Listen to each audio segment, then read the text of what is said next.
All attendees are in listen-only mode.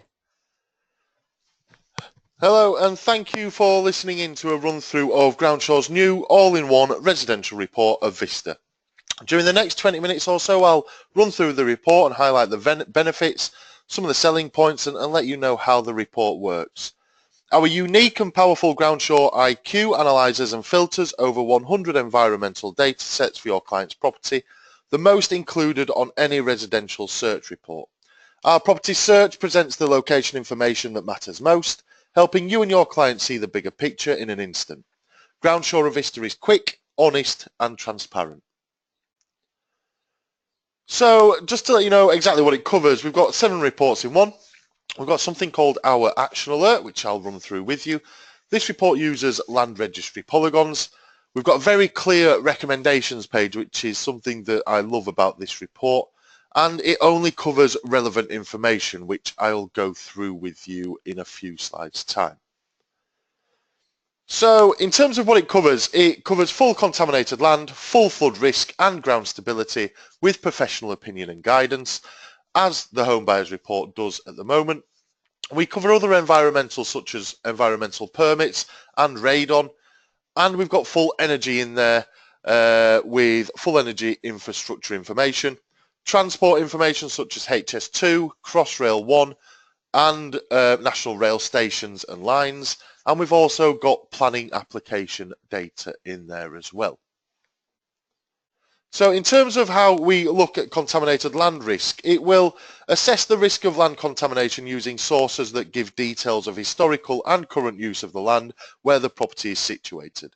These uses include the location of landfill and waste sites, petrol stations and any industrial sites or processes that may have taken place or be licensed to take place on or near the property. In terms of flood risk, Avista looks at the potential for river, coastal and surface water flooding in order to assess the overall combined flood risk to the property. It will identify if the property is located in a flood storage area, meaning it is especially liable to flooding due to being situated on a functional floodplain. The report also shows you flood events which have happened in the past and gives you information on current and proposed flood defences so you are as informed as possible, able to advise your client on flood risk and the appropriate next steps. We've also got our flood insurance rating on the report as well, and this is provided to us by JBA and is the overall combined risk of their river, coastal, groundwater and surface water hazards. It indicates how likely it is that there could be difficulties insuring a property for flooding in the conventional way. It provides property-specific assessment, giving a rating of green where the risk of flooding is very low, through amber, red, black 1 or black 2 where the risk of flooding is very high and regular insurance is likely not to be possible. A statement of the possibility of the property being suitable for the government's flood risk scheme is also provided.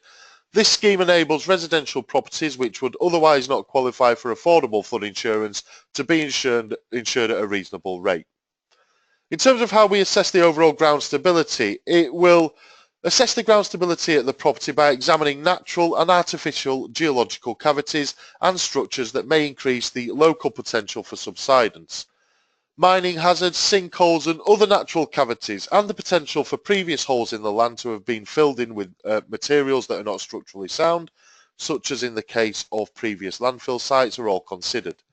Sensible precautions and next steps are recommended so that you are able to inform your client effectively.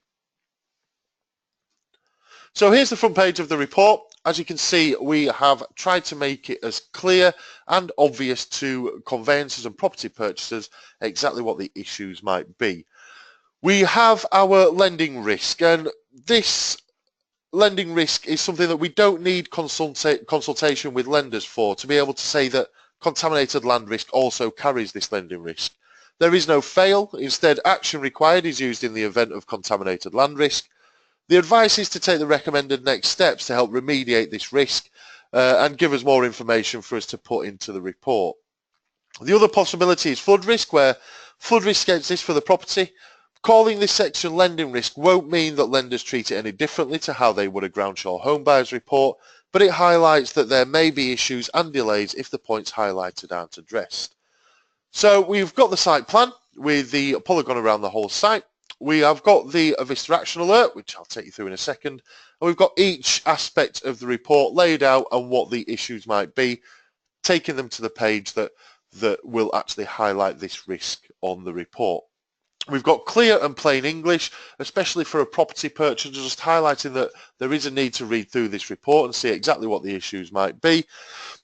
And we just tried to make it as clear and as informative as possible on a front page, as we know this is what people like to see on there. So in terms of the data, as I mentioned, it's got all the environmental data that is included in a home buyer's report, covering contaminated land, flood and ground stability and radon.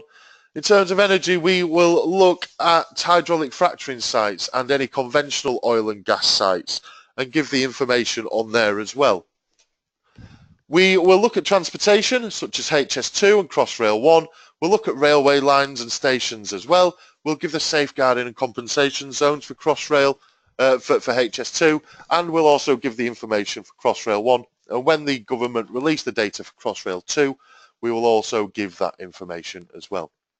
In terms of planning, we will have the usual information that a standalone planning report will have.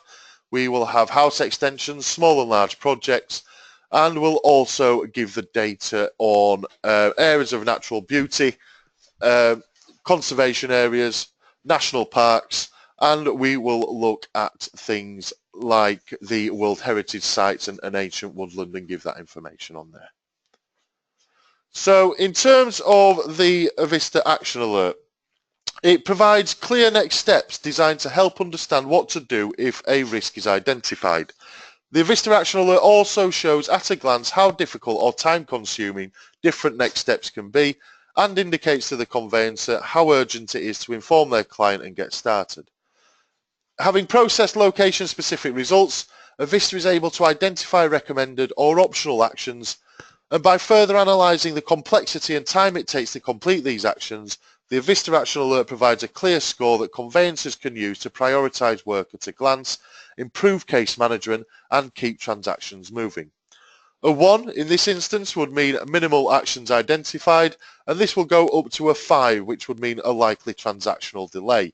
And there are incremental steps in between for 2, 3 and 4. As mentioned, we use land registry polygons. We'll use this boundary information on a property as standard. In the rare cases that this is not available, most commonly for new builds, we may ask you to provide additional information such as a site plan, and this information significantly improves the accuracy and the pass rates for the reports. It gives a much more accurate result based on exactly what the issues are for the full plot of land that's been searched for. We are in the process of licensing the definitive data set of title polygons from Land Registry to include leasehold boundaries, and we should have that in place for when we go live on the 6th of June. So I mentioned the recommendations page, and for me this is one of the greatest aspects of this report. We've designed Avista to ensure that everyone clearly understands more of the information associated with a property, including any risks, and all of that information is clearly presented and written in plain English. Our data points are carefully filtered on the property's boundaries to provide a clear overview of relevant environmental information.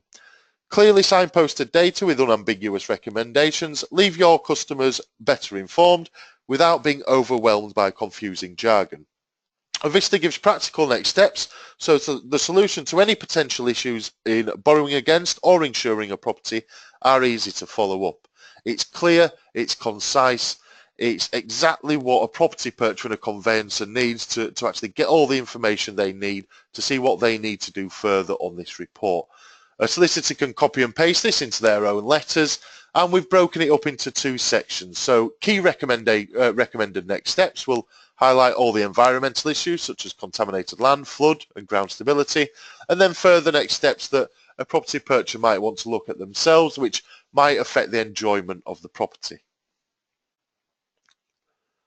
So we have only included information that's relevant to the property itself.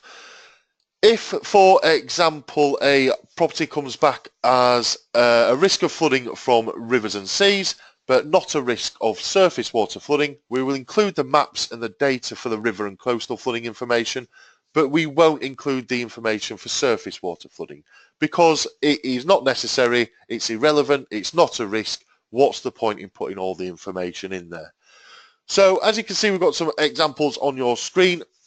In terms of environmental, everything's passed, so there won't be any issues. The first thing that comes up as an issue is wind and solar farms. So the first bit of data, the first map you will see on this report is highlighting exactly where the wind and solar farms are to highlight these to your client. It makes the report a lot slimmer, it makes the information in the report a lot more relevant, and it saves having to sift through pages and pages to get to the relevant issue for conveyancers to pass this on to property purchasers. What we've also done is on the last page we have put a page dedicated to showing all the data points that we've checked against. So a solicitor knows that they are covered, they know this data has been checked, but it's not an issue in the report, so we haven't highlighted it to anybody.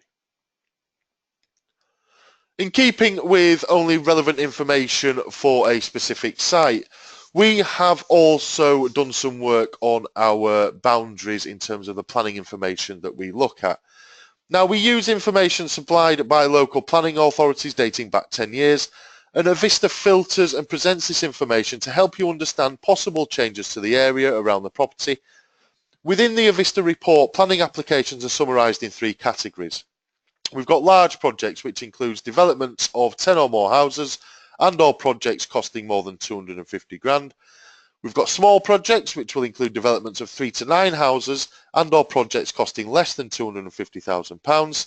And we've also got house extensions or new builds for 1 or 2 properties. However, to ensure results are relevant and useful, the search radius used will vary depending on whether the property is located in a rural, urban or mega-urban environment, as shown on the screen.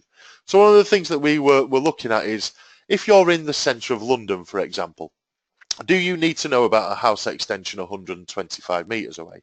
Probably not, but you would like to know about them within 50 metres, as it's a lot more relevant to your property and how likely you are to get the same house extension application granted on your property as well. So we've slimmed it down, it makes it a lot more relevant, slims down the report, and again just saves sifting through a lot of data that isn't necessary for the property that you're looking at. So this report is a lot slimmer. It's 90% of all our reports will be 20 pages or less, making the information a lot more accessible. It minimises the risk and causes fewer delays. There is no need to look at the risk alerts anymore. Everything is covered in this report. Fewer delays because instead of going to a client and saying it's come up with HS2 risk, would you like to get an extra HS2 report? They've already got all the information in here. We've made this report have a structure, and it's written in plain English, which makes it easy for conveyancers and, more importantly, the property purchasers to understand exactly what's in this report and what the issues highlighted are and what they mean. That's it from us. Thank you very much for listening in. If you do have any more questions at all, please get in touch with your Groundshaw account manager. We hope that you enjoy the report as much as we do. And if you've got any questions whatsoever, please feel free to give us a shout. Thank you.